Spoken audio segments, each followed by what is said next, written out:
C'est l'histoire d'une épopée mécanique et humaine au cœur du plus grand pays du monde. L'aventure de Thomas et Christelle, un jeune couple qui décide un jour de prendre la route en direction de l'Orient. Un voyage de plus de 10 000 km à travers l'Europe, l'Oural et la Sibérie. Un vrai parcours du combattant pour un pilote novice à bord d'un vieux sidecar retapé pour l'occasion. Leur objectif, avancer le plus loin possible vers l'Est à la découverte de la Russie. De bivouac improvisé en nuit chez l'habitant, de galères mécaniques en petit bonheur, plus qu'un pays, ils vont surtout rencontrer un peuple chaleureux qui les accueille à bras ouverts.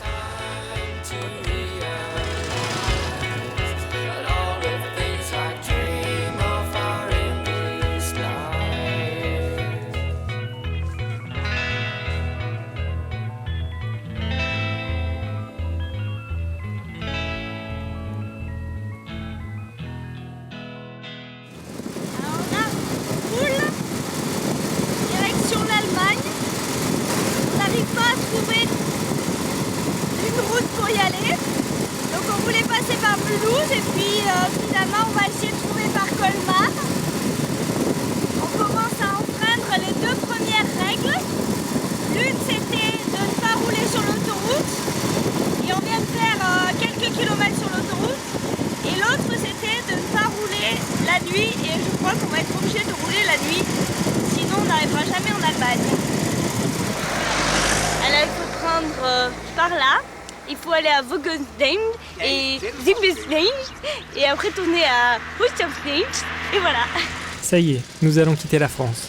Mais les petites routes n'apparaissent pas sur la carte, alors nous faisons appel à notre bon sens. Le soleil se couche à l'ouest, donc l'Allemagne c'est par là, la route elle va par là, donc on va par là. Nous empruntons le plus possible les voies secondaires.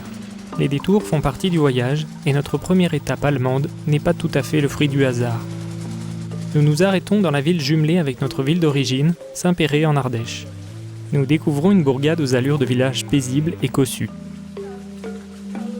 Mais l'escale est de courte durée, car nous devons trouver un endroit où passer la nuit. Nous enfreignons notre troisième règle, jamais de camping sauvage dans les endroits isolés. Ce voyage est pour moi un rêve de gosse. Depuis toujours, j'ai envie de découvrir les grands espaces de Russie. La culture, la langue russe, le mythique transsibérien, la guerre froide, la lointaine Sibérie. Toutes ces images ont bercé mon enfance. Une curiosité alimentée par le cinéma, mes cours d'histoire et les livres de Tchekhov. Il y décrit sa traversée de la Russie d'ouest en est. 100 ans après, je m'élance sur ses traces. Christelle m'accompagne et me soutient dans cette quête un peu folle. Au moins jusqu'à Moscou. Ça a l'air d'être les miradors de l'ancien mur qui séparait RDR et RFA.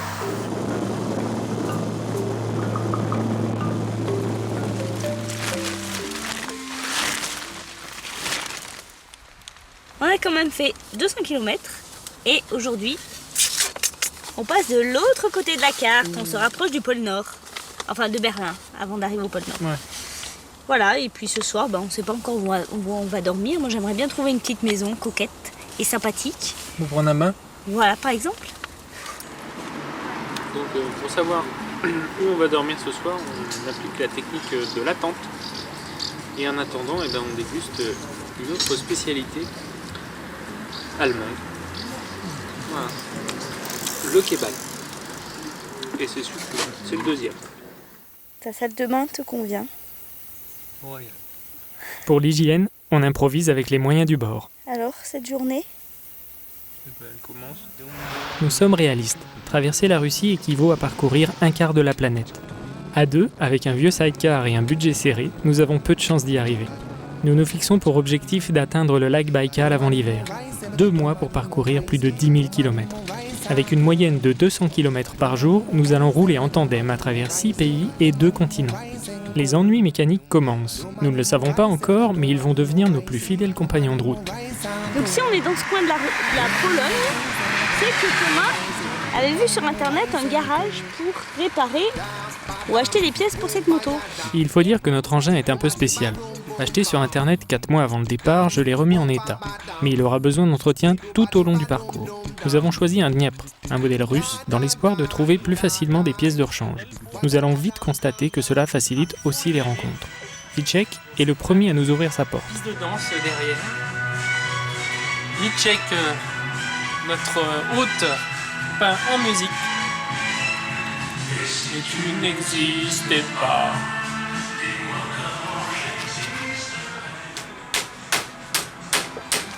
Natcha nous a apporté à manger pour ce midi, donc des patates avec de la viande en sauce et tout. Et des cornichons, maous.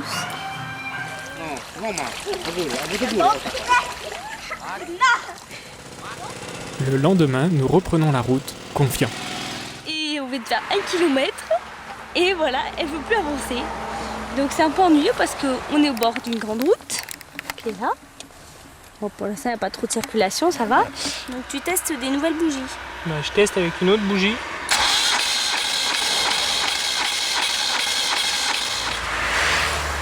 Bon, j'ai changé une bougie.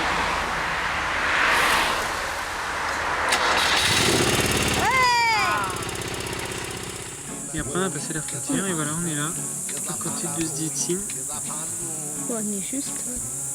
Pas mal. À côté de la frontière. Saint-Pétersbourg, c'est là. Donc on Pas a loin, fait, et on a fait plus de la moitié. Pour la première fois, on a dormi dans la forêt. Et hier, on s'est fait un méga coup de flip. Pour rien, en fait, parce que c'était la nuit. On entendait plein de bruits. On imaginait les ours, les loups, plein de bêtes féroces. En fait, je pense qu'il devait y avoir des petits mulots et puis les épines des pins qui tombaient des arbres.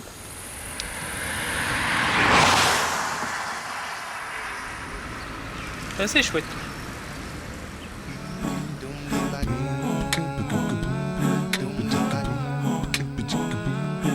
Dans ce petit coin de Pologne, nous sommes accueillis par la famille Ink. Ici, 3 générations cohabitent sous le même toit. We have bathroom,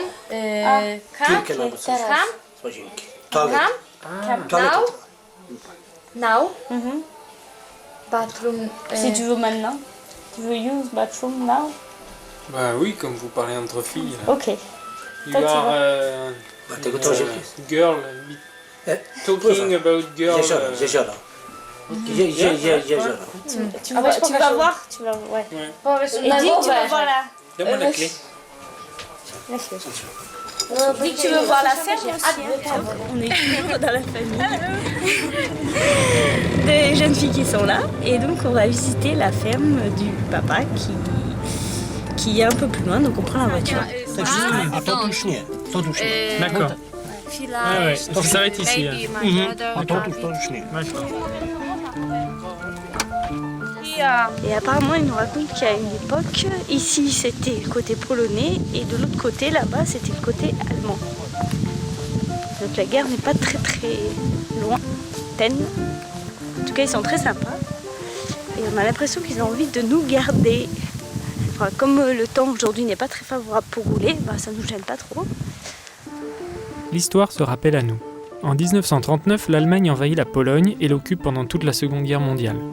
Aujourd'hui encore, le pays garde les stigmates de ce passé douloureux, toujours très présent dans les esprits. Ja ci to wytłumaczę, pani Michela. Najpierw było tak. Ja woli, ślipy na alkohol, a później było wpierdol.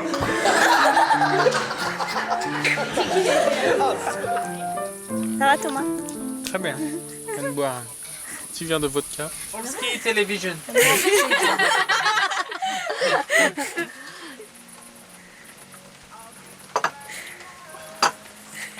C'est toujours aussi bon. Donc,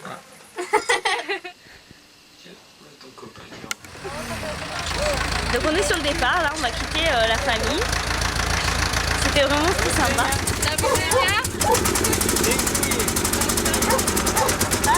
On est parti, j'ai les larmes aux yeux, je suis en train de pleurer comme une madeleine. On est resté 2 jours, être content. C'est dur. C'est vraiment bien.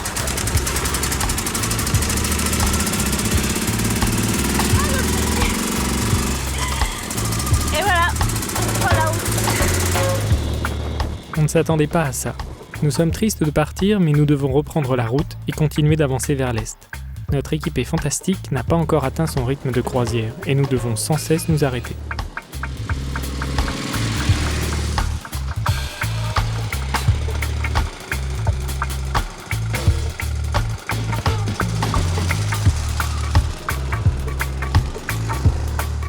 là, on est encore une fois arrêté. On va demander notre chemin. On a pris les petites routes et en fait, c'est pas facile de trouver son chemin sur les petites routes. Nous, Thomas, avec ses 3 mots de polonais, il va voir un habitant en lui demandant déjà speak English. Forcément, l'habitant il dit non, parce que personne parle anglais. Kupę kilometrów. Oui. Od cholery. Od diabła. Autre problème, la barrière de la langue. Mais ça, nous l'avions prévu, et ça ne va pas s'arranger. Prochaine étape, la Lituanie.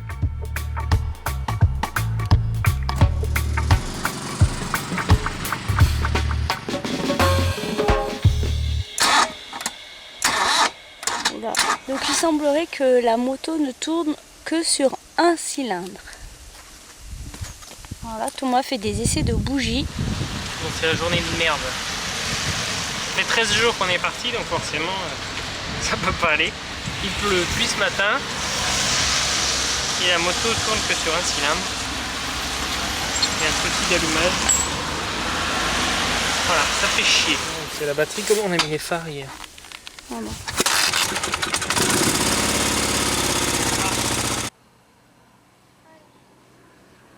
T'as froid? Alors on est encore arrêté aujourd'hui, mais je crois que c'est la journée de toute façon foutue.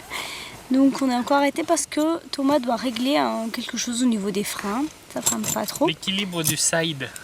L'équilibre. Oui. Vraiment c'est important. Donc 19h30, on sait pas où on va dormir. Le side il freine un peu la moto et ça me fait mal au dos parce qu'il faut tout le temps que je tourne à gauche. D'accord. On a dormi là. On a avancé un peu là. Ici, ici, ici. On est presque sur cette route. Et on aimerait bien arriver ici. J'essaye de rassurer Christelle, mais ces pannes à répétition m'inquiètent. J'ai peur que la moto ne tienne pas le coup. Il y a un énorme orage qui se pointe sur nous là. Et donc il faut vite qu'on trouve un coin pour s'abriter là. Heureusement, notre chance ne va pas tarder à tourner. Bah voilà la Lituanie, hein.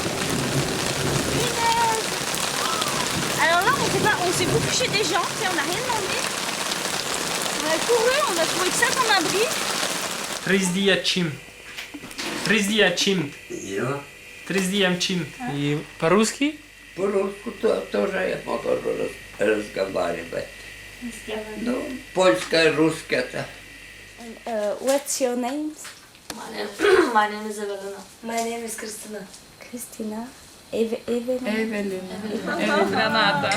Voilà, donc hier nous étions trempés comme des soupes et la famille a mis nos vêtements à sécher là, donc sur le poêle de la cuisine.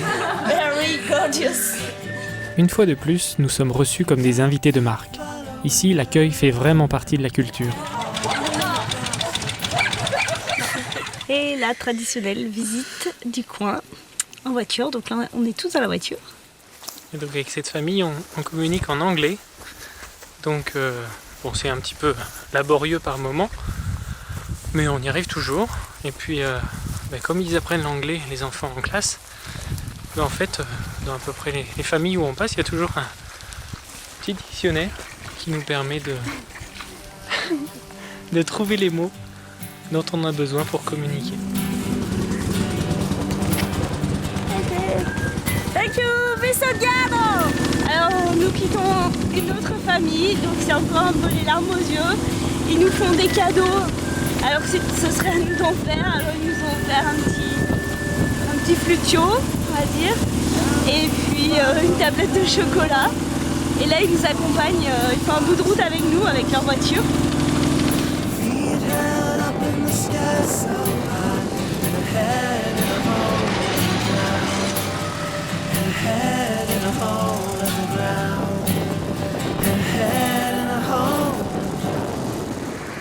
Et ben voilà, dans 1 heure, si tout va bien, on a quitté la Lituanie et on va passer en Lettonie.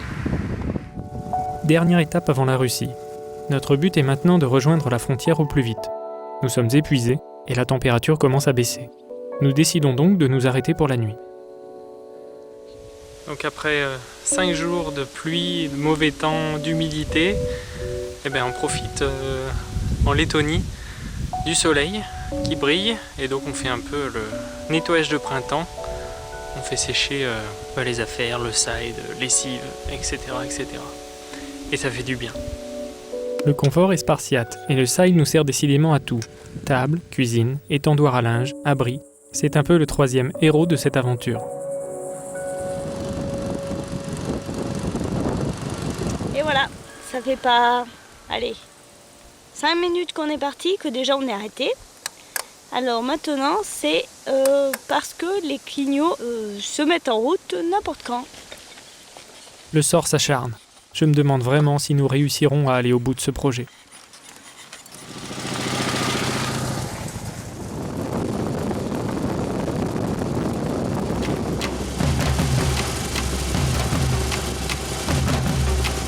Bonjour, il est 6h20 du matin et on s'est levé à 5h. 4h 4h on s'est levé pour être ici à la frontière. Et en fait, notre ami soldat, il nous avait dit qu'il fermait la frontière entre 7 et 8. C'est ça ? 8 et 9. Entre 8 et 9, ouais, je suis pas réveillée. Et là, on a l'impression que c'est fermé, quoi, déjà. Donc, Ah, ça bouge. Bon, bah ça y est, on y est. C'est la Russie. Donc on est dans la cour d'une école. Et on ne sait pas où on va dormir.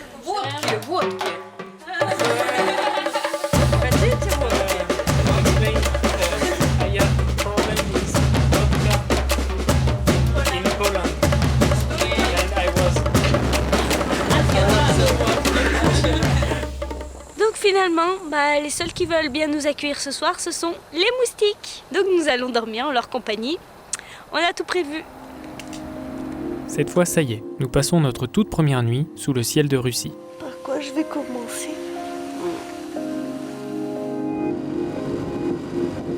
Dans ce pays démesuré, les kilomètres défilent à toute vitesse. Donc là, on voit bien que les routes de Russie sont en excellent état.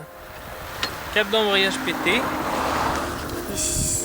Si là, au bout de 3000 km, la moto elle commence à donner des signes de fatigue,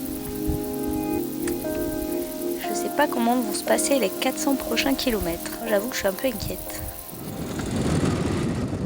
Il faut tenir, au moins jusqu'à Saint-Pétersbourg.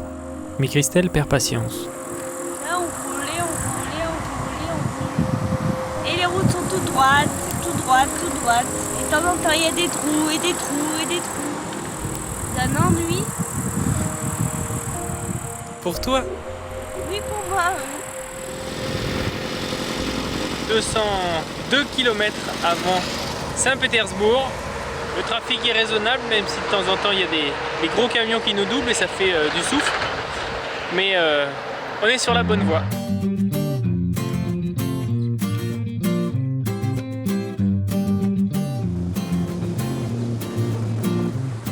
La voilà enfin, la cité des Tsars. Eh bien, ça y est, Voilà, on vient d'arriver. c'est là. Et tout de suite on se sent ailleurs. Et le side, il est tout content, il se sent chez lui. Les Russes sont contents de le voir. Je trouve ça rigolo. Et les touristes, ils photographient plutôt le site que la belle église qui est là derrière. Nous sommes heureux d'être là. Pour nous, c'est une étape importante et une vraie victoire. Pour être franc, nous n'étions même pas sûrs d'arriver jusqu'ici. Nous en profitons pour offrir enfin une vraie révision à notre engin. Sur Internet, nous trouvons les coordonnées d'un garage. Ici sur le plan, En route, direction la banlieue de Saint-Pétersbourg, à 12 km du centre-ville. En Russie, les garages sont de vrais lieux de vie. On s'y retrouve pour bricoler, mais aussi pour boire, manger, dormir ou discuter entre voisins. Nous suivons Sergueï, un passionné de moto, reconverti dans la vente et la réparation de vieux sidecars. This note. Then screw this note inside.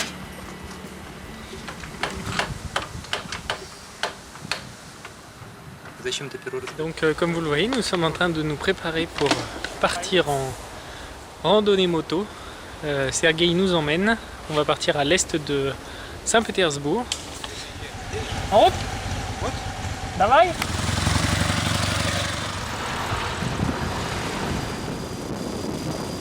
I know some words by French, but I don't know what this mean. Qu'est-ce que c'est ? Qu'est-ce que c'est? What this? What this? pourquoi pas? Why not?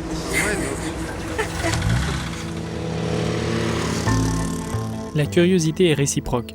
Sergueï et Slava nous font découvrir leur Russie. Ils en profitent pour nous parler de la vie au temps du communisme. Nous sentons un mélange de soulagement et de nostalgie partagé par beaucoup de Russes. Aujourd'hui, ils ont choisi une vie de liberté, mais cette apparente insouciance cache aussi une certaine peur de l'avenir.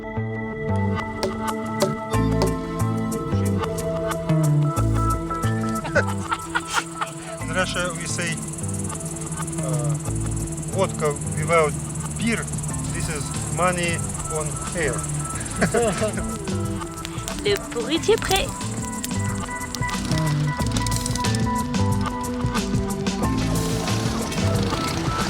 Donc ici, nos routes se croisent, nous on part par là et eux ils vont par là.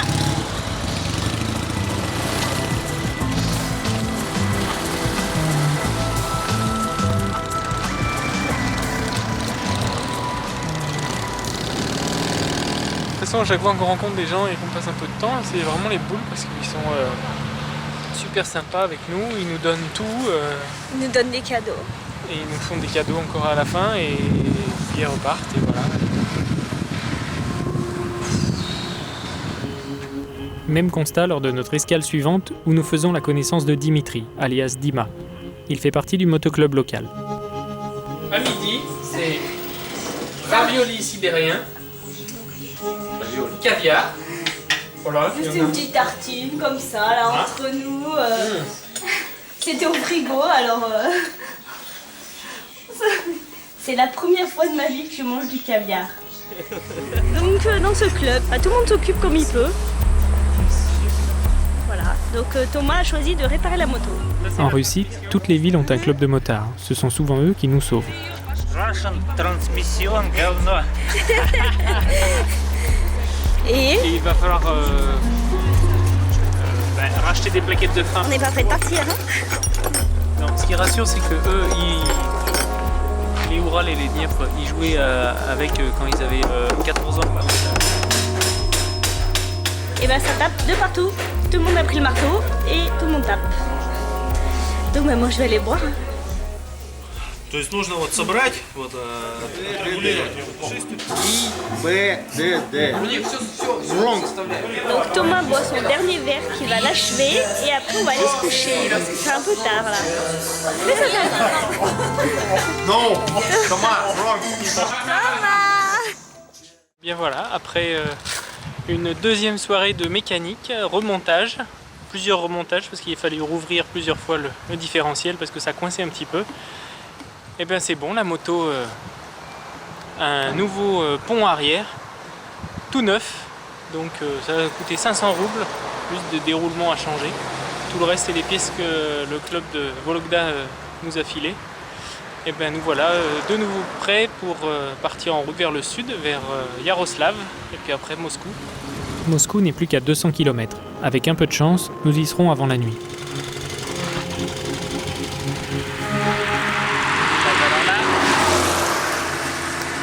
Là on est dans la merde.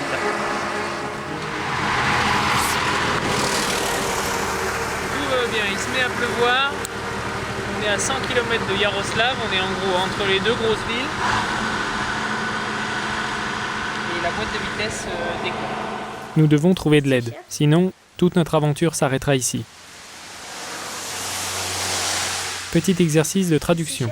Je rédige rapidement quelques phrases en russe. Motoclub, comment ça s'écrit? Им позвони, что вы вечером к ним туда придете. Да, и не можно мотоцикле. Ага, сейчас, давай телефон. On vient de tomber donc sur un biker de Vologda. Et il vient d'appeler, il a essayé d'appeler Yaroslav et puis finalement il a appelé le motoclub de Vologda et ils viennent nous chercher. Alors pour une fois on peut se poser, on peut s'arrêter, on n'est pas obligé de repartir là au bout d'une minute. Ça c'est grâce à la moto. Elle est en panne pour de vrai cette fois. On est bien? C'est 10 heures passées et nos deux compères viennent d'arriver et on ne sait pas trop où on va. On tracte. le sidecar qui est en panne. Donc nos amis de Vologda sont venus nous chercher et nous emmènent à Yaroslav, qui est 5 km plus loin. Donc là c'est minuit. Comme Thomas il avait pas remonté sur la moto, et l'autre gars est monté sur la moto. On est avec 2 autostoppeurs qui dorment à point fermé. Un peu inquiets, Thomas et Christelle ignorent dans quoi ils se sont embarqués. Et le temps est compté. Demain, Christelle doit prendre l'avion. Elle a choisi de rentrer en France plutôt que prévu. La seconde partie de mon voyage commence ici, à Moscou. Le départ de Christelle a été un coup dur. Pour la première fois, je doute. Mais mon instinct me pousse à continuer coûte que coûte. J'ai envie de savoir jusqu'où je pourrais aller, de repousser mes limites et de plonger au cœur de ce pays fascinant. Je m'accroche à mon rêve, en tout cas, aussi longtemps que le side tiendra le coup. Je viens de déposer Christelle à l'aéroport. Ouais, j'ai roulé, je suis très fatigué, mais je voulais sortir de Moscou, absolument. Et voilà, je vais expérimenter le side et la Russie en solo maintenant.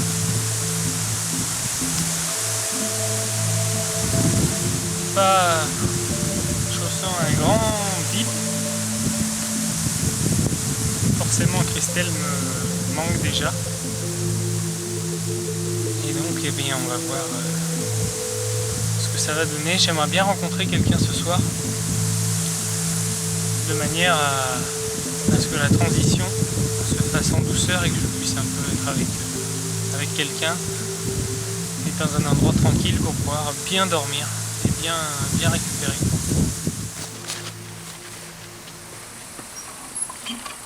Après des petites recherches et avoir pris de l'eau, eh bien, je viens de rencontrer un vieux monsieur fort sympathique qui habite ici derrière, qui m'a proposé eh bien, de planter ma petite tente, voilà, ici, devant chez lui.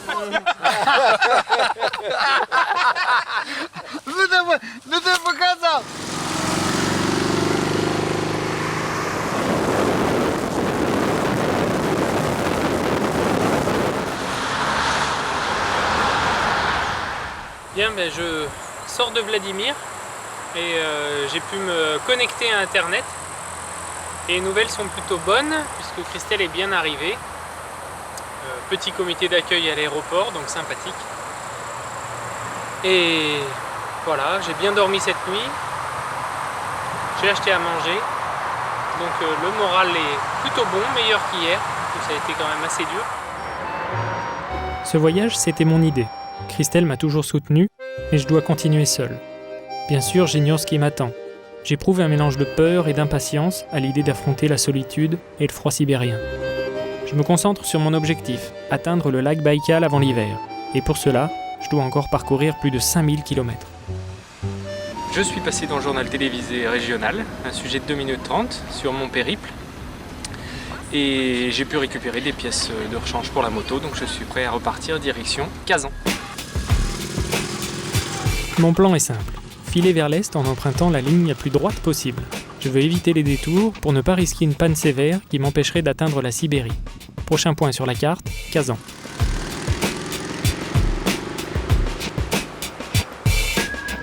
Au bord de la Volga, Kazan est le fief des musulmans de Russie. Son Kremlin est l'un des plus beaux de tout le pays, au point de figurer sur la liste du patrimoine mondial de l'UNESCO.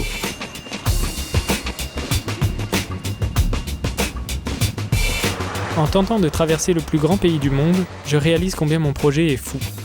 Rouler tout seul sur des milliers de kilomètres, c'est vrai que c'est une drôle d'idée. Surtout avec un permis moto décroché juste avant de partir et au guidon d'un vieux sidecar qui menace à tout moment de tomber en ruine. Меня зовут Тома. Аби? Или как там? Поедем в... Да. До свидания. Je parle à peine le russe. J'ai juste appris l'alphabet cyrillique pour pouvoir au moins déchiffrer les panneaux.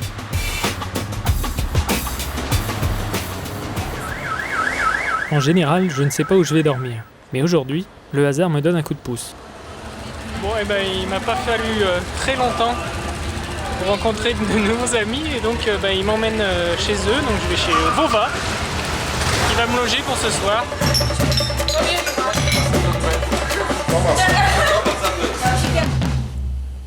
On sort du bagno.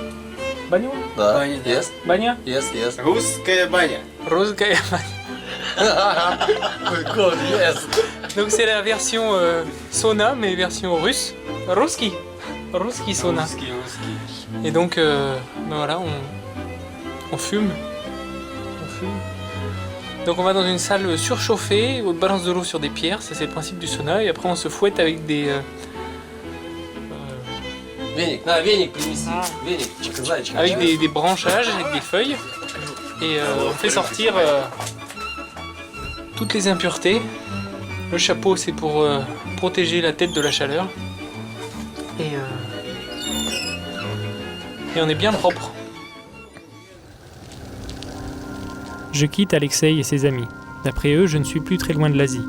Mais la traversée de l'Oural fait souffrir le Saïd. La route de ce matin a été assez violente, pas très longtemps, mais suffisamment pour faire péter la soudure ici. Malgré ces désagréments, je continue ma route. Après 2 semaines en solitaire, j'ai enfin trouvé mon rythme. Et bien voilà, je viens de passer en Asie.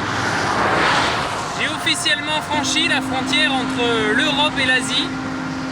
Je suis presque arrivé à Ekaterinbourg et ce monument représente cette séparation entre l'Europe et l'Asie. Après 6000 km, ça y est, j'y suis.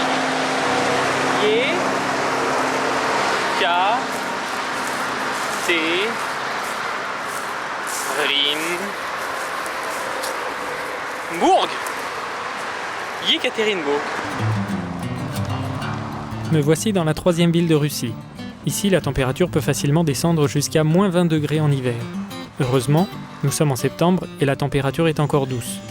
Je profite de cette nouvelle escale pour faire réparer la soudure malmenée par le bitume et les nids de poules.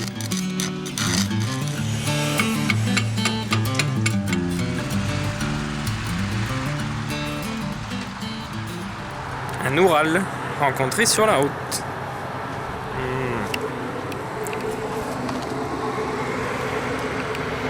Avec un tableau de bord de compétition.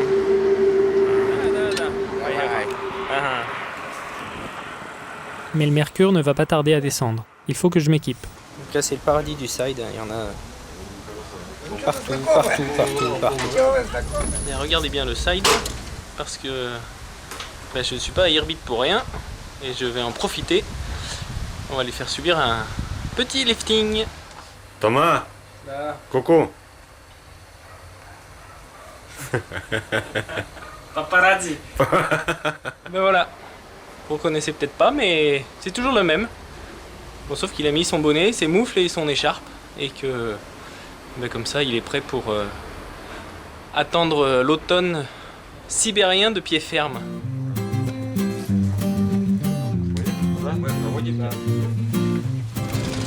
Cette fois, je suis paré pour affronter la Sibérie. Je sais que le plus dur est à venir, mais plus question de faire demi-tour. Peu à peu, les souvenirs d'enfance remontent à la surface, et je réalise combien cette aventure est un défi personnel.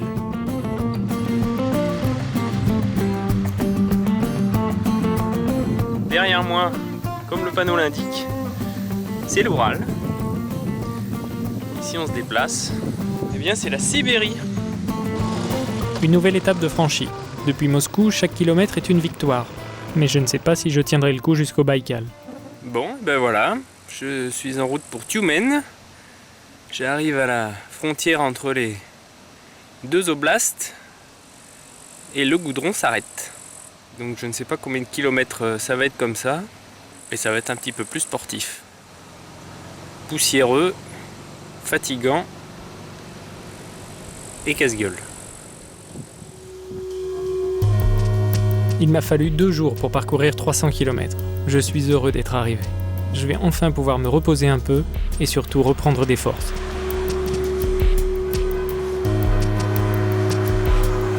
Et bien donc ce soir à côté de Tyumen, je suis reçu par Nikolaïev. Николай. Nikolai. Николай. Терентьев. Et bien ce soir au menu c'est pelmeni.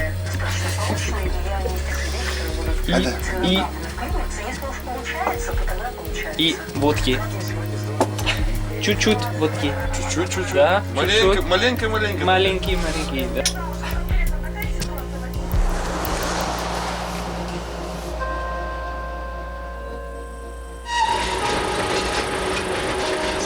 Sur les conseils de Nikolai, j'emprunte un raccourci qui me fait gagner une journée de voyage. Si je veux arriver à destination, il vaut mieux que je m'économise.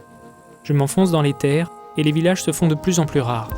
Ce jour-là, la chance est avec moi. Je tombe par hasard sur l'unique francophone à plus de 500 km à la ronde.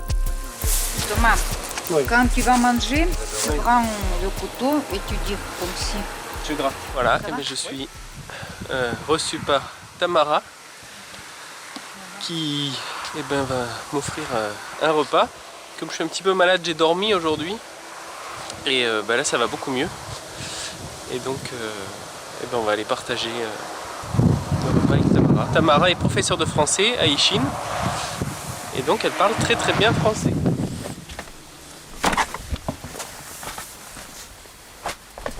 Oui, maintenant je vous donne peut-être une tasse de thé et après nous allons cueillir des pelmeni, d'accord? Oui. Tamara prend soin de moi comme une vraie mère. En moins de 2 jours, elle me remet sur pied. Grâce à elle, je peux reprendre la route. L'hiver approche, je dois rattraper mon retard. Bien, mais il fait beau, j'ai fait une 50aine de kilomètres depuis ce matin, je suis parti d'Ishin et l'embrayage vient de me lâcher pour la 2e fois.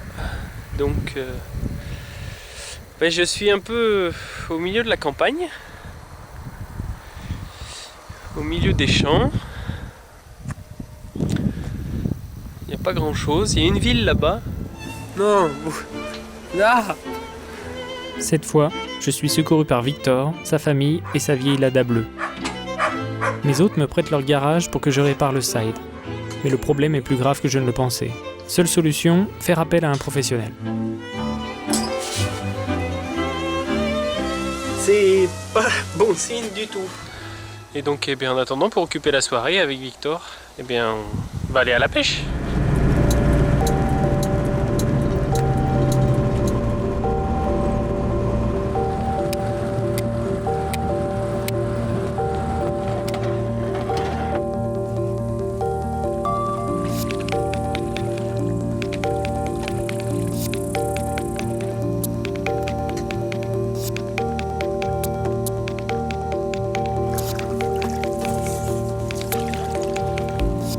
Nous avons chacun notre barque et l'on relève les nasses, enfin surtout Victor. Moi je profite du paysage. Большой? Байкал, Маленький Байкал. маленький, да?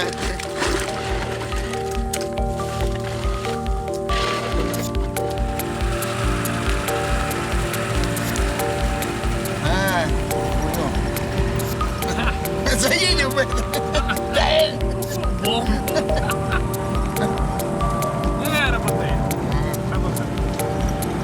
Привет передай. Работает? Voilà. Au milieu de la Russie, je conduis une Lada Niva dans la Pampa. Génial.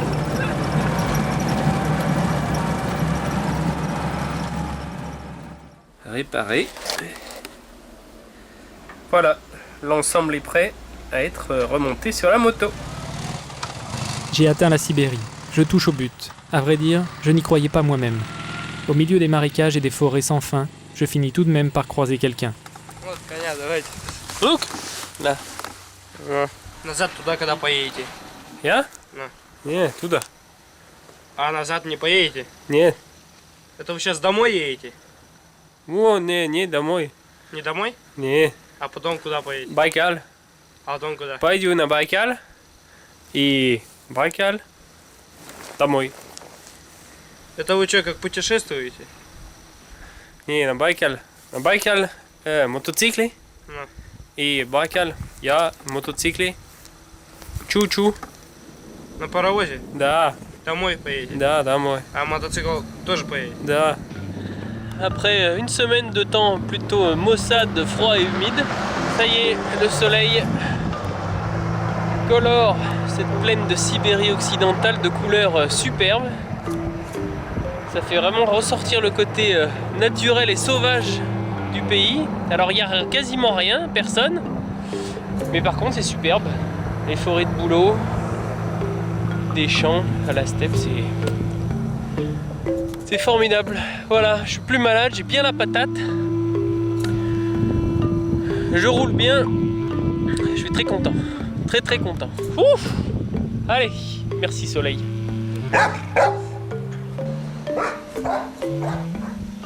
Alors ce soir, c'est nuit à la caserne des pompiers. Après avoir bu la vodka et bien discuté, ben on sort le camion pour que je puisse garer la moto. Là? Мотоциклы? Гараж? Да, хорошо. Allez, on emmène la moto. Да, вот сейчас съемка идет, да? Да, зовут. Женя. Меня, это? Вареники. Вареники. Меня Женя, его Сергей. Да. Камера. Привет, Франции. Дома посмотришь. Les pompiers avant de... Прованс. Да. Комментарий. Комментарии, да? Donc les pompiers avant de me laisser repartir veulent absolument que je mange. Donc je mange, c'est excellent.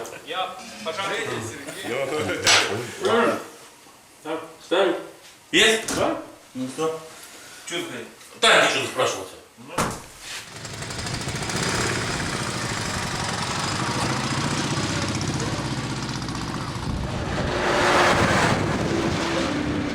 Le froid est de plus en plus difficile à supporter. Sur la moto, à 90 km/h en moyenne, il s'engouffre dans les moindres interstices. Heureusement, au fil des rencontres, mes hôtes m'ont offert un deuxième blouson, des sous-vêtements chauds et un pantalon fourré. Pour les mains et les jambes, le sidecar dispose désormais de protège-poignets et de jambières. Mais les arrêts sont indispensables.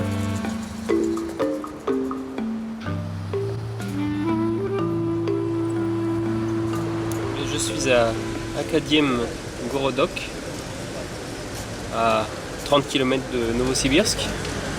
Petite bourgade scientifique et de recherche. Il est 6h30 et comme chaque jour, je ne sais pas où je vais dormir. Donc je me suis garé en centre-ville et bien on va laisser le charme agir. En espérant qu'il agisse. Charme a agi puisque je me retrouve dans la chambre de Ruslan, dans la cité universitaire. Et très bien reçu. Mes hôtes de ce soir n'ont pas de place pour moi dans la maison. Tous les enfants sont là, mais c'est pas grave. Je suis logé dans la serre où j'ai pu monter ma petite tente et j'ai tout mon petit matériel pour camper. Bien, ce soir, Krasnoyarsk, je dors chez Anton, un jeune biker, étudiant, ingénieur mécanique, qui me reçoit chez lui. Voilà, papa et maman dorment à côté, donc je parle tout bas. Ça?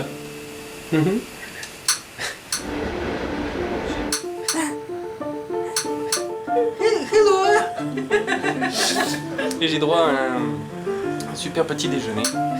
Et donc j'ai demandé à des gens où je pouvais dormir et directement ils m'ont amené ici, c'est-à-dire à la boulangerie. Ces femmes travaillent dans l'unique boulangerie du coin qui alimente tous les villages alentours. Le pain a beau être façonné à la main, il est un peu sec pour mes papilles, plus habituées à la baguette. Voilà quelqu'un qui sort.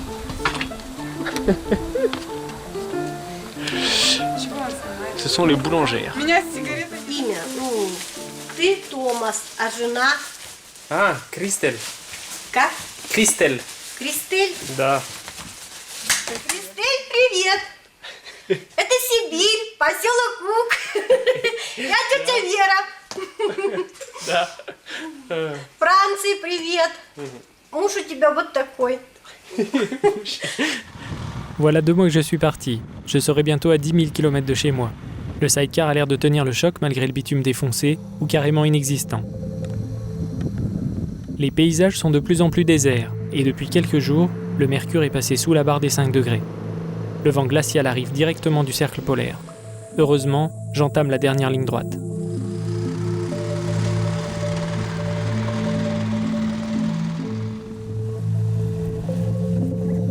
Alors là, devant ce spectacle, les mots me manquent pour décrire ce que je ressens,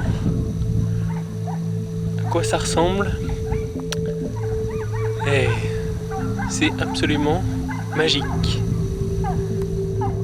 Je suis heureux d'être là.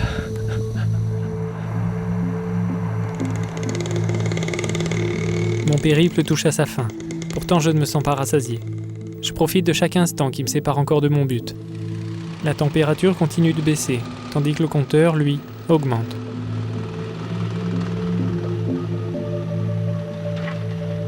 Les villages sont presque déserts. Seules quelques silhouettes à 3 roues rappellent la présence de leurs habitants.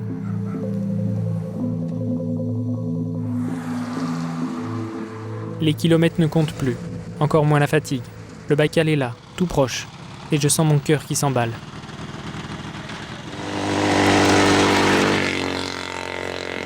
Il reste sur ma carte 10 km avant d'arriver au village de pêcheurs, ce qui veut dire que là c'est bon, au bout de la route ça se dégage, autour de moi toujours un panorama superbe, mais là ça veut dire que d'un moment à l'autre je débouche sur le Baïkal. J'ai la cage thoracique qui va pas tenir. Eh ben, j'ai pas eu à rouler bien longtemps. J'étais pas bien loin. Il est là. J'ai réussi. Derrière moi, tant de visages, de kilomètres, de paysages et de difficultés. Ça en valait la peine. Il est là. Derrière moi. Juste là. Immense, c'est la mer Baïkal comme ils disent.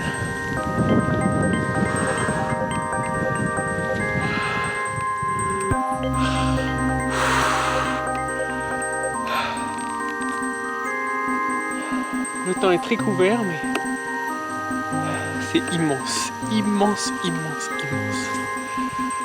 Bon, c'est pas le tout, faut s'approcher maintenant. Faut aller toucher.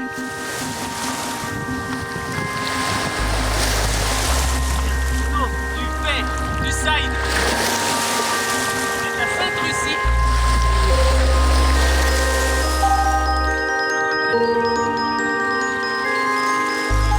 J'en ai tellement rêvé. Je savoure l'instant et je laisse mes poumons se remplir de l'air pur qui règne ici.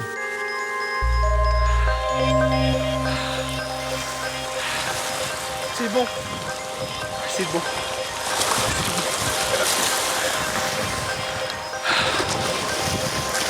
La mer Baïkal.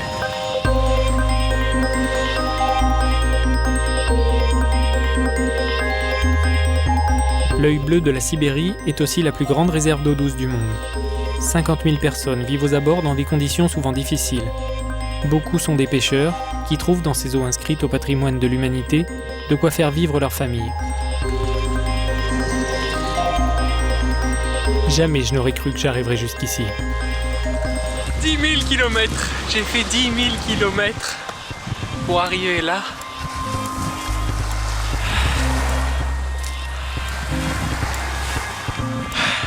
Et le side a tenu bon.